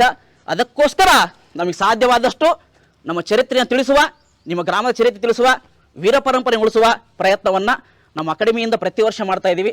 ಅದರ ಭಾಗವಾಗಿ ಇವತ್ತು ನಿಮ್ಮ ಗ್ರಾಮಕ್ಕೆ ಬಂದು ಒಂದಿಷ್ಟು ಚರಿತ್ರೆಯ ಕೆಲವು ಮುಖಪುಟಗಳನ್ನು, ಒಂದಿಷ್ಟು ವಿಚಾರಗಳನ್ನು ತಿಳಿಸುವ ಪ್ರಯತ್ನವನ್ನು ಮಾಡಿದ್ದೀವಿ. ಇನ್ನು ಉಳಿದ ವಿಷಯಗಳನ್ನು ನಿಮಗೆ ಪ್ರಾಯೋಗಿಕವಾಗಿ ತಿಳಿಸಲಿದ್ದೀವಿ. ಉದಾಹರಣೆಗೆ ದೇವಾಲಯಗಳ ಬಗ್ಗೆ ಪವನ್ ಚಕ್ರವರ್ತಿ ಅವರು ತಿಳಿಸ್ಕೊಡ್ತಾರೆ. ಇನ್ನು ಉಳಿದಂತೆ ಶಾಸನ ಮತ್ತು ವೀರಶಿಲ್ಪಗಳ ಬಗ್ಗೆ ನಾನು ಅಲ್ಲಿ ಪ್ರಾಕ್ಟಿಕಲ್ ಆಗಿ ಹಿಂದೆ ಇದ್ದಾವೆ, ಅವನು ತೋರಿಸ್ಬಿಟ್ಟು ನಿಮ್ಗೆ ಹೇಳ್ತೀನಿ ಏನೇನು ಚರಿತ್ರೆ ಇರುತ್ತೆ, ಯಾವ ಶಿಲ್ಪಗಳು ಏನು ಉದಾಹರಣೆ ಕೊಡ್ತವೆ, ಅವನ್ನ ನಾವು ನೈಜವಾಗಿ ನೋಡೋಣ. ಸೋದರಿ ನಿವೇದಿತಾ ಯಾರು? ವಿವೇಕಾನಂದರ ತಂಗಿ ಅಲ್ಲ, ಅವರು ಶಿಷ್ಯೆ. ಸೋದರಿ ನಿವೇದಿತಾ ಯಾರು ಅಂತಂದ್ರೆ ನಮ್ಮ ದೇಶದವರಲ್ಲ, ಅವಳು ಐರ್ಲೆಂಡ್ ದೇಶದ ಮಹಿಳೆ. ಅವಳು ನಮ್ಮ ಇಂಡಿಯಾಗೆ ಬಂದ್ಬಿಟ್ಟು ನಮ್ಮ ಸಂಸ್ಕಾರಗಳನ್ನೆಲ್ಲ ಕಲಿತಳು. ಅಂದರೆ ನಾವು ಯಾವ ಥರ ಇಡ್ತೀವಿ, ನಮ್ಮ ಉಡುಗೆ ತೊಡುಗೆಗಳಾಗಿರ್ಬೋದು, ನಮ್ಮ ಸೇವಾ ಮನೋಭಾವನೆ ಆಗಿರ್ಬೋದು, ದೇವ್ರ ಪೂಜೆ ಮಾಡೋದಾಗಿರ್ಬೋದು, ಇದನ್ನೆಲ್ಲ ತನ್ನಲ್ಲಿ ತಾನು ಅಳವಡಿಸ್ಕೊಂಡ್ಳು. ನಾವೇನು ಮಾಡ್ತೀವಿ, ಯಾರಾದರೂ ಬಿದ್ದರೆ ಹೋಗ್ಬಿಟ್ಟು ಎಬ್ಬಿಸ್ತೀವಿ, ನೋಡ್ಕೊಂಡು ಹಾಗೆ ಹೋಗಲ್ಲ ಅಲ್ವಾ? ನಾವು ಕಲ್ತಿರೋ ಸಂಸ್ಕಾರಗಳಿವೆಲ್ಲ ಅಲ್ವಾ? ಯಾರು ಜಗಳಾಡ್ತಿದ್ರೆ ಜಗಳಾಡ್ಬೇಡ್ರೋ ಬಿಡಿಸ್ತೀವಿ ಅಲ್ವಾ? ಮೋಜ್ ನೋಡ್ತೀವ, ಚಪ್ಪಾಳೆ ಹೊಡ್ತೀವಿ, ಜಗಳಾಡ್ರ ಅಂತ ಇಲ್ಲ ತಾನೆ? ನಮ್ಮ ಸಂಸ್ಕಾರ ಅದಲ್ಲ. ಆ ಥರದ್ದು ತನ್ನಲ್ಲಿ ತಾನು ಅಳವಡಿಸ್ಕೊಂಡ್ಲವಳು. ಅಂದರೆ ಎಷ್ಟೋ ವಿಷಯಗಳನ್ನು ನಾವೆಲ್ಲ ಯಾವ ಥರ ಇದ್ದೀವಿ, ಸೇವಾ ಮನೋಭಾವನೆದವ್ರು ಇದ್ದೀವಿ ಇಂಡಿಯನ್ಸ್. ಅದನ್ನು ತನ್ನಲ್ಲಿ ತಾನು ಅಳವಡಿಸ್ಕೊಂಡು ಆ ಟೈಮಲ್ಲೂ ಇವಾಗ ಕೋವಿಡ್ ಯಾವ ಥರ ಆಗಿತ್ತಲ್ಲ, ಪ್ಲೇಗ್ ಬಂದಿತ್ತು, ಮನೆಗೆ ಹೋಗ್ಬಿಟ್ಟು ಆರೈಕೆ ಮಾಡ್ತಿದ್ರು. ನಾವೇನು ಮಾಡ್ತೀವಿ, ಫಾರಿನರ್ಸ್ ಬಂದರೆ ದೂರ ಇಡ್ತೀವಿ ಅವ್ರನ್ನ ಅಲ್ವಾ? ಆವಾಗಿನ ಕಾಲದಲ್ಲಿ ಅನ್ಟಚಬಿಲಿಟಿ ಎಲ್ಲ ಮಾಡ್ತಿದ್ವಿ, ಅಸ್ಪೃಶ್ಯತೆ ಅಂತಂದು ಹೇಳಿ. ಅದನ್ನು ನಾವು ಮಾಡಿದ್ರು ಅವಳು ಸಹಿಸ್ಕೊಂಡ್ಲು. ಯಾಕೆ? ನಮ್ಮ ಧರ್ಮ ಆಗಿರ್ಬೋದು, ನಮ್ಮ ಸಂಸ್ಕೃತಿ ಆಗಿರ್ಬೋದು ತುಂಬ ಮನಸಾರೆ ಮೆಚ್ಚಿ ಹಠ ತೊಟ್ಟು ಇಂಡಿಯಾಗೆ ಬಂದ್ಲು. ನಾನು ಬರೋಳೆ, ಇಂಡಿಯಾ ತುಂಬ ಚೆನ್ನಾಗಿದೆ, ಇಲ್ಲಿ ಸಂಸ್ಕಾರ ಚೆನ್ನಾಗಿದೆ ಅಂತ. ಅದನ್ನೀಗ ನಾವೆಲ್ಲ ಉಳಿಸ್ಕೊಂಡು ಹೋಗ್ಬೇಕು ತಾನೆ? ಪ್ರತಿಯೊಂದನ್ನು ಉಳಿಸ್ಕೊಂಡು ಹೋಗೋ ಕರ್ತವ್ಯ ಯಾವುದು? ನಮ್ಮದು. ಬೇರೆ ದೇಶದೊಳು ಬಂದುಬಿಟ್ಟು ಅಷ್ಟೆಲ್ಲ ಇಂಪ್ರೂವ್ ಆಗಿದ್ದಾಳೆ ಅಂದರೆ ನಮ್ಮ ದೇಶದ ನಮಗೇನು ಅಭಿಮಾನ ಇದೆ, ಅದನ್ನು ನಾವು ಬೆಳೆಸ್ಕೋಬೇಕು ಅಲ್ವಾ? ನಮ್ಮಿಂದ ಏನು ಸಣ್ಣ ಪುಟ್ಟ ಸೇವಾ ಕೆಲಸಗಳಾಗತ್ತೆ. ನಮ್ಮ ಸ್ಕೂಲು, ನಮ್ಮ ಮನೇನ ಕ್ಲೀನಾಗಿ ಇಟ್ಕೋಬೋದಾ? ಸ್ವಚ್ಛವಾಗಿ ಇಟ್ಕೋಬೋದಾ? ನಮ್ಮ ದೇವಸ್ಥಾನಗಳು, ಈಗ ನಾವೇನು ಮಾಡ್ತೀವಿ, ಗುಡಿಗೆ ಹೋದ್ವಿ, ಕಂಬದ ಮೇಲೆ ನಮ್ಮ ಹೆಸರು ಬರೆದ್ವಿ, ಬಂದ್ವಿ, ಶಾಶ್ವತವಾಗಿ ಉಳಿಲಿ ಅಂತ ಅಲ್ವಾ? ಅದು ಮಾಡೋದು ತಪ್ಪತ್ತಾನೆ? ನಾವು ಯಾರೇ ಬರೀತಿದ್ರು, ಏನೇ ಮಾಡ್ತಿದ್ರು ಅದನ್ನು ಹೇಳಬೇಕು, ಮಾಡಬೇಡಿ ಅಲ್ವಾ? ನಮ್ಮ ಸಂಪತ್ತಿದು, ನಾವು ಉಳಿಸ್ಕೋಬೇಕು. ಉಳಿಸ್ಕೊಂಡಾಗ ನಿಮ್ಮ ಮುಂದಿನ ಜನ್ರೇಷನಿಗೆ ನೀವು ತೋರ್ಸೋಕ್ಕಾಗತ್ತೆ. ನೋಡಿ, ನಮಗೂ ಗೊತ್ತಿರಲಿಲ್ಲ ಇಲ್ಲಿಂದನೇ ಕನ್ನಡ ಸ್ಕೂಲ್ ಹುಟ್ಕೊಂಡಿದ್ದು ಅಂತಂದು ಹೇಳಿ ಅಲ್ವಾ? ನಿಮ್ಗೆ ಎಷ್ಟು ಪ್ರೌಡ್ ಆಗ್ಬೇಕು ಅದರಿಂದ. ನೀವು ಹೇಳ್ಕೊಂಡು ಓಡಾಡ್ಕೊಂಡು ಹೇಳ್ಬೇಕದನ್ನು, ಈ ಥರದ್ದು ನಮ್ಮೂರಿನ ಹೆಮ್ಮೆ ಇದು ಅಂತ ಅಲ್ವಾ? ಈ ಅಭಿಮಾನವನ್ನು ಬೆಳೆಸಬೇಕು ಅಂತಂದು ಹೇಳಿ ಹಲವಾರು ಇಂಥ ಚಟುವಟಿಕೆಗಳನ್ನು ನಾವು ಮಾಡ್ತಾ ಬಂದಿದ್ದೀವಿ. ಕಲ್ಲು ಕತೆ ಅನ್ನೋದು ನಮ್ಮದು ಇದೊಂದು ಕಾನ್ಸೆಪ್ಟು. ಪ್ರತಿ ಊರಿನಲ್ಲಿ ಎಲ್ಲೆಲ್ಲಿ ಹತ್ತಿರದ ಶಾಸನಗಳಿರುತ್ತೆ. ನಿಮ್ಮಂಥ ಮಕ್ಕಳನ್ನ ಈಗ ನಾನು ಹುಬ್ಳಿಯಿಂದ ಬಂದಿರೋದು, ಹುಬ್ಳಿ ಮಕ್ಕಳನ್ನ ತಂದ್ಬಿಟ್ಟು ಇಲ್ಲಿ ತೋರ್ಸೋಕ್ಕಾಗಲ್ಲ ಅಲ್ವಾ, ದೂರ ಆಗತ್ತೆ, ಖರ್ಚು ವೆಚ್ಚಗಳು ದೂರ ಆಗಿರುತ್ತೆ. ಈಗ ನೀವೇ ನಿಮ್ಮ ಊರಿನ ನೀವು ನೋಡಿದ್ರಿ ಅಂದರೆ ನೀವು ಪಕ್ಕದ ಊರಿನ ಫ್ರೆಂಡ್ಸನ್ನ ಕರ್ಕೊಂಡು ಬಂದು ನೀವು ತೋರಿಸ್ಬತ್ತಾನೆ ಆ ಮಕ್ಕಳಿಗೆ. ಸೊ ಈ ಒಂದು ಉದ್ದೇಶದಿಂದ ನಿಮ್ಮ ಊರಿಂದ ನೀವೆಲ್ಲ ತಿಳ್ಕೊಳ್ಳಿ ಅನ್ನೋದೊಂದು ನಮ್ಮ ಸಣ್ಣ ಪ್ರಯತ್ನ. ಮೌರ್ಯ ಸರ್ ಆಗಿರ್ಬೋದು, ಪವನ್ ಮೌರ್ಯ ಅವರಿಂದ ನಾವಿವತ್ತು ಒಂದು ಸಣ್ಣ ಪ್ರಯತ್ನವನ್ನು ಮಾಡಿದ್ದೀವಿ. ಅವ್ರ ತಂಡದಿಂದ ಅವ್ರನ್ನ ಒಬ್ಬನ್ನ ಇನ್ವೈಟ್ ಮಾಡಿದಾಗ ನಾವು ಮಕ್ಕಳಿಗೆ ನಾವು 4 ಜನ ಬರ್ತೀವ್ರಿ, ಇನ್ನೂ ಇಂಥದ್ದು ಹೆಚ್ಚು ಕೆಲಸ ಮಾಡೋಣ ಅಂತಂದು ಹೇಳಿ ತಮ್ಮ ಸಮಯ, ಅಮೂಲ್ಯವಾದಂಥ ಸಮಯ, ಹೌದಲ್ವಾ, ನಿಮ್ಗೆ ಎಷ್ಟು ಅಮೂಲ್ಯ ಹಾಗೆ ನಮಗೂ ಸಮಯ ಎಲ್ಲರಿಗೂ ಅಮೂಲ್ಯ. ತಮ್ಮ ಅಮೂಲ್ಯವಾದ ಸಮಯವನ್ನು ನಿಮಗೆ ಕೊಟ್ಟಿದ್ದಾರೆ. ನಮ್ಮ ಮುಂದಿನ ಜನ್ರೇಷನ್ಸ್, ನೀವು ಮುಂದಿನ ನಿವೇದಿತ ವಿವೇಕಾನಂದ್ರ ಆಗೋರು ನೀವು ಅಲ್ವಾ, ಆಗ್ತಿರತ್ತಾನೆ? ಪ್ರತಿಯೊಬ್ಬರಲ್ಲೂ ನೀವು ಆಗಬೇಕು. ನಮಗಿಲ್ಲ ಅವಕಾಶ ಮಾಡಿಕೊಟ್ಟಂತಹ ನಿಮ್ಮ ಪ್ರಾಂಶುಪಾಲಕರು ಹಾಗೂ ಎಲ್ಲ ವಿದ್ಯಾರ್ಥಿ ವೃಂದಗಳಿಗೂ ನಾನು ಧನ್ಯವಾದ ಹೇಳ್ತೀನಿ. ಅಲ್ಲದೆ ಸಿಬ್ಬಂದಿ ವರ್ಗಕ್ಕೂ ನಾನು ಧನ್ಯವಾದಗಳನ್ನು ಅರ್ಪಿಸ್ತಾ ಅವಕಾಶ ಮಾಡಿಕೊಟ್ಟಿದ್ದಕ್ಕೆ ಧನ್ಯವಾದ ಹೇಳ್ತಾ ಗೌರವ ಸಮರ್ಪಣೆನ ಶಾರದಾ ಅಕ್ಕ ಸರಿಗೆ, ಲೋಹಿತ್ ಸರಿಗೆ.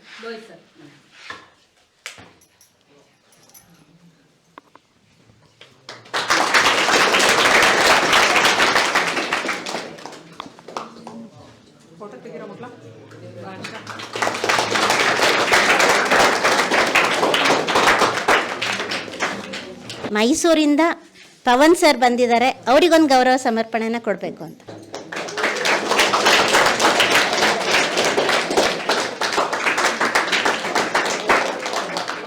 ವಸಂತ್ ಸರ್ ಅವ್ರನ್ನ ಅಂಬರೀಶ್ ಸರ್ ಅವರಿಗೆ ಗೌರವ ಸಮರ್ಪಣೆ ಮಾಡಬೇಕು.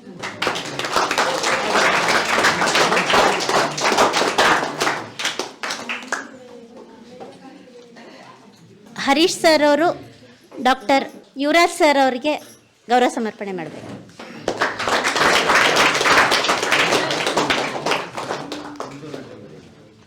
ವೇದಿಕೆ ಮೇಲೆ ಉಪಸ್ಥಿತರಿರುವಂತಹ ಈ ಒಂದು ಕಾರ್ಯಕ್ರಮದ ಅಧ್ಯಕ್ಷತೆ ವಹಿಸಿರುವ ನಮ್ಮ ಶಾಲಾ ಮುಖ್ಯೋಪಾಧ್ಯಾಯರೇ, ಎಲ್ಲ ವೃತ್ತಿ ಬಾಂಧವರೇ, ಹಾಗೂ ಈ ದಿನದ ನಮ್ಮ ಒಂದು ಕಾರ್ಯಕ್ರಮಕ್ಕೆ ಅತಿಥಿಗಳಾಗಿ ಆಗಮಿಸಿ ನಮಗೆ ಸಾಕಷ್ಟು ಜ್ಞಾನಾರ್ಜನೆಯನ್ನು ಮಾಡಿದಂಥ ಎಲ್ಲ ಒಂದು ಸೋದರಿ ನಿವೇದಿತ ಪ್ರತಿಷ್ಠಾನ ಇರ್ಬೋದು, ಹಾಗೆಯೇ ಐತಿಹಾಸಿಕ ಪುರಾತತ್ವ ಇಲಾಖೆಯ ಸರ್ವರಿಗೂ ಸಹ ನಾನು ಪ್ರೀತಿಯ ಸ್ವಾಗತವನ್ನು ಬಯಸ್ತಾ, ಈ ದಿನ ನಿಜವಾಗ್ಲೂ ಸೋದರಿ ನಿವೇದಿತ ಪ್ರತಿಷ್ಠಾನದ ಅಡಿಯಲ್ಲಿ ನಡೆದಂಥ ಅತ್ಯುತ್ತಮವಾದ ಒಂದು ಕಾರ್ಯಕ್ರಮ ಅಂತ ನಾವು ಹೇಳ್ಬೋದು. ಯಾಕೆಂದ್ರೆ ಸಾವಿರಾರು ವರ್ಷಗಳ ಐತಿಹಾಸಿಕ ಪರಂಪರೆಯನ್ನು ಉಳ್ಳಂತಹ ಒಂದು ಗ್ರಾಮ ನಮ್ದು ಅಂತೇಳಿ ನಮಗೆ ಬಹಳ ಸಂತೋಷ ಆಯಿತು. ಯಾಕೆಂದ್ರೆ ನಾವು ಹಲವಾರು ವರ್ಷಗಳಿಂದ ಇಲ್ಲಿದ್ದೀವಿ, ದೇವಸ್ಥಾನಕ್ಕೆ ಹೋಗಿದ್ದೀವಿ, ಬಂದಿದ್ದೀವಿ. ಇಷ್ಟೊಂದು ಇತಿಹಾಸ ಅಲ್ಲಿದೆ ಅಂತ ಖಂಡಿತವಾಗ್ಲೂ ನಮಗೂ ಗೊತ್ತಿರಲಿಲ್ಲ, ಮಕ್ಕಳಿಗೂ ಗೊತ್ತಿರಲಿಲ್ಲ. ಸಾಕಷ್ಟು ವಿಚಾರಗಳನ್ನು ತಾವು ತಿಳಿಸ್ಕೊಟ್ಟಿದ್ದೀರಾ. ನಿಜವಾಗ್ಲೂ ಅವರೆಲ್ಲರೂ ಯಂಗ್ಸ್ಟರ್ಸ್ ಇನ್ನೂ ಇತಿಹಾಸವನ್ನು ಅಧ್ಯಯನ ಮಾಡುವಂಥದ್ದು, ಇತಿಹಾಸವನ್ನ ಸಂಶೋಧನೆ ಮಾಡುವಂಥ ಕೆಲಸವನ್ನು ಮಾಡ್ತಾ ಇದ್ದಾರೆ ಅಂತ ಹೇಳಿದ್ರೆ ಬಹಳಷ್ಟು ವೃತ್ತಿಗಳಲ್ಲಿ ಎಷ್ಟೊಂದು ಇರುತ್ತೆ ನೋಡಿ ಮಕ್ಕಳ, ವೈವಿಧ್ಯಮಯವಾಗಿರುತ್ತೆ ಅನ್ನುವಂಥದ್ದು ನಿಮಗೂ ಸಹ ಇದೊಂದು ಮಾದರಿ ಆಗಬೇಕು ಅಂತ ನಾನು ಬಯಸ್ತೀನಿ. ಯಾಕೆಂದ್ರೆ ಶ್ರೀಯುತ ಪವನ್ ಮೌರ್ಯ ಚಕ್ರವರ್ತಿ ಅವರಿರ್ಬೋದು, ಅಂಬರೀಶ್ ಅವರಿರ್ಬೋದು, ಹಾಗೆ ಯುವರಾಜ್ರವರಿರ್ಬೋದು, ಬಹಳಷ್ಟು ಸೂಕ್ಷ್ಮವಾಗಿ ಎಷ್ಟೊಂದು ವಿಚಾರ ಅಲ್ಲಿ ಒಂದು ಶಿಲಾಶಾಸನ ಏನಿತ್ತಲ್ಲ ಮಕ್ಕಳ, ಮೇಲ್ಭಾಗ ದೇವಸ್ಥಾನವನ್ನು ತೋರಿಸುತ್ತೆ, ಪಕ್ಕದಲ್ಲಿರುವಂಥ ಸೂರ್ಯಚಂದ್ರ ಇರ್ಬೋದು, ಆಗಿನ ಕಾಲದ ಒಂದು ಲಿಪಿಯನ್ನು ತೋರಿಸುತ್ತೆ ಅನ್ನುವಂಥದ್ದನ್ನು ಎಷ್ಟು ಸೂಕ್ಷ್ಮವಾಗಿ ಹೇಳ್ತಾ ಇದ್ರು ಅಂದ್ರೆ ನಿಜವಾಗ್ಲೂ ನಾವು ಇದುವರೆಗೂ ಶಾಸನಗಳನ್ನ ನೋಡ್ತಾ ಇದ್ದ ರೀತಿನೇ ಬೇರೆ. ಇನ್ನು ಮುಂದೆ ನಾವು ನೋಡುವ ರೀತಿ ಬದಲಾಯಿತು. ಯಾಕೆಂದ್ರೆ ನಾವು ಎಲ್ಲೇ ಹೋದ್ರೂ ಶಾಸನಗಳನ್ನ ಇನ್ನು ನಾವು ಅವರಂತೆಯೇ ಅಧ್ಯಯನಶೀಲರಾಗಿ ನೋಡ್ಲಿಕ್ಕೆ ಒಂದು ಸದಾವಕಾಶ. ಅವ್ರಿಗೆ ನಮ್ಮ ತಂಡದಿಂದ ಮುಖ್ಯೋಪಾಧ್ಯಾಯರ ನಂತರದಲ್ಲಿ ಮಾತಾಡ್ತಾರೆ. ನಾವೆಲ್ಲರೂ ಬಹಳ ಸಂತೋಷ ಆಗ್ತಾ ಇದೆ. ನಾನು ಸಹ ಸೋದರಿ ನಿವೇದಿತ ಒಂದು ಪ್ರತಿಷ್ಠಾನದ ಒಂದು ಭಾಗವಾಗಿ ಅವ್ರಿಗೆ ಹೃತ್ಪೂರ್ವಕ ಧನ್ಯವಾದಗಳನ್ನು ಸಲ್ಲಿಸ್ತಾ ಇದ್ದೀನಿ ಸರ್. ಹಾಗೇನೆ ಶ್ರೀಯುತ ಡಾಕ್ಟರ್ ಹರೀಶ್ ಕುಮಾರ್ ಅವರು ಸಹ PhD ಪದವೀಧರರು. ಇಂತಹ ಒಂದು ಇತಿಹಾಸದ ಅಧ್ಯಯನದಲ್ಲಿ ಸಾಕಷ್ಟು ಆಸಕ್ತಿ ಉಳ್ಳವರು. ಅವರು ಸಹ ಬಿಡುವು ಮಾಡ್ಕೊಂಡು ಎಲ್ಲೆಲ್ಲಿ ಇಂಥ ಕಾರ್ಯಕ್ರಮ ನಡೆಯುತ್ತೋ ಅಲ್ಲಿ ಬರ್ತಾರೆ, ಅಧ್ಯಯನಶೀಲರಾಗಿ ತಮಗೆ ತಿಳಿದಂಥ ಮಾರ್ಗದರ್ಶನವನ್ನು ಸಹ ಮಾಡ್ತಾ ಇದ್ದಾರೆ. ಅವ್ರು ಬಂದಿದ್ದು ಬಹಳ ಸಂತೋಷದ ವಿಚಾರ. ಇನ್ನು ಮುಖ್ಯವಾಗಿ ನಮಗೆ ಅರಸೀಕೆರೆ ತಾಲೂಕಿನ ಒಂದು ನಿವೇದಿತ ಪ್ರತಿಷ್ಠಾನದ ಚಟುವಟಿಕೆಗಳನ್ನು ಈ ಎಲ್ಲರ ಸಮ್ಮುಖದಲ್ಲಿ ಹೇಳ್ಬೇಕಾದ್ದು ನನ್ನ ಒಂದು ಸಣ್ಣ ಕರ್ತವ್ಯ ಅಂತ ನನ್ಗನ್ಸಿ ನಾನು ಮಾತಾಡಲಿಕ್ಕೆ ಬಂದೆ ಇಲ್ಲಿ. ಇದು ಎಷ್ಟು ಚಟುವಟಿಕೆ ಕ್ರಿಯಾಶೀಲವಾಗಿ ನಡೀತಾ ಇದೆ ಅಂತ ಹೇಳಿದ್ರೆ ನಮ್ಮ ಅರಸೀಕೆರೆ ತಾಲೂಕಿನ ಸಂಚಾಲಕರು ಶ್ರೀಮತಿ ಶಾರದಾ ಜವಳಿ ಅವರು, ಹಾಗೆ ಅವರ ಪತಿ ಶ್ರೀಯುತ ಗುರುಮೂರ್ತಿ ಜವಳಿ ಅವರು ಈಗ ಕಾರ್ಯನಿಮಿತ್ತ ಅವರು ತೆರಳಿದ್ರು. ಎಷ್ಟು ಸಕ್ರಿಯವಾಗಿ ಚಟುವಟಿಕೆಯನ್ನು ಮಾಡ್ತಾ ಇದ್ದಾರೆ ಅಂದ್ರೆ ನಾವು ಸಹ ಅವರೊಂದಿಗೆ ಕೈ ಜೋಡಿಸಿ ಕೆಲವೊಮ್ಮೆ ಕೆಲಸ ಮಾಡ್ತಾ ಇರೋದು ನಿಜವಾಗ್ಲೂ ನನಗೂ ಹೆಮ್ಮೆಯ ವಿಷಯ. ಕೊರೋನಾದ ಕಾಲದಲ್ಲಿ ಇಡೀ ವಿಶ್ವವೇ ಅಥವಾ ಭಾರತ ಸ್ತಬ್ಧವಾದಂತಹ ಸಂದರ್ಭದಲ್ಲಿ ಅರಸೀಕೆರೆಯಲ್ಲಿ ಚಟುವಟಿಕೆಗಳು ನಿರಂತರವಾಗಿ ನಡೀತಾ ಇತ್ತು. ಎಲ್ಲೆಲ್ಲಿ ಜನ ಹೊರಗೆ ಬರಕ್ಕೆ ಹೆದರ್ತಾ ಇದ್ರು ಅಂತ ಸಮಯದಲ್ಲಿ ಈ ಒಂದು ಪ್ರತಿಷ್ಠಾನದ ಜನ ಹೊರಗೆ ಬಂದು ಸೇವೆಯ ಒಂದು ಕೈಯನ್ನು ಗೂಡಿಸ್ತಾ ಇದ್ರು.